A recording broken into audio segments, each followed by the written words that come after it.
It's usually better to have clients that are sellers instead of buyers. The idea is called list to last, which is the more listings you have, the better you are long term. The main reason why you want sellers versus buyers is that sellers are typically more motivated. They've already cleaned up the whole house, you've staged it, they moved out of the house for a couple of weeks, whatever it is, and you sell it. So they're pretty motivated at that point.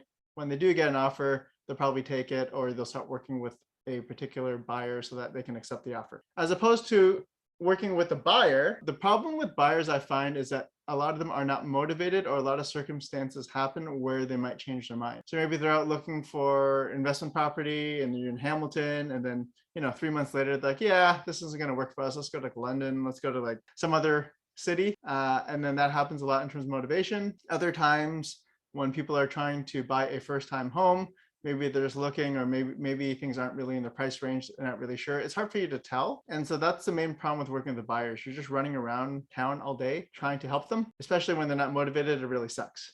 And if they are motivated, it also sucks sometimes to just run around town. Like the most listings I had, I think, was about 5 or 6 at one time, and it was very manageable. But honestly, with about 2, maybe 3 buyers that are really, really serious, you just run around all week. A typical showing for me, maybe around 1 to 2 hours, and then it takes some prep time. So you're spending like 4 or 5 hours for like that one day, maybe 4 hours or something, depending on traffic. It's half your day shot just by running around with buyers. The advantage of getting sellers is that unless they're an investment type of thing where they're selling something, typically when they're upgrading and they're selling their house, you get a buy out of it. So you sell, and then you also help them buy, and that's 2 transactions. Versus if you're just buying, you don't always get 2 transactions. A lot of times it's a first-time home buyer, and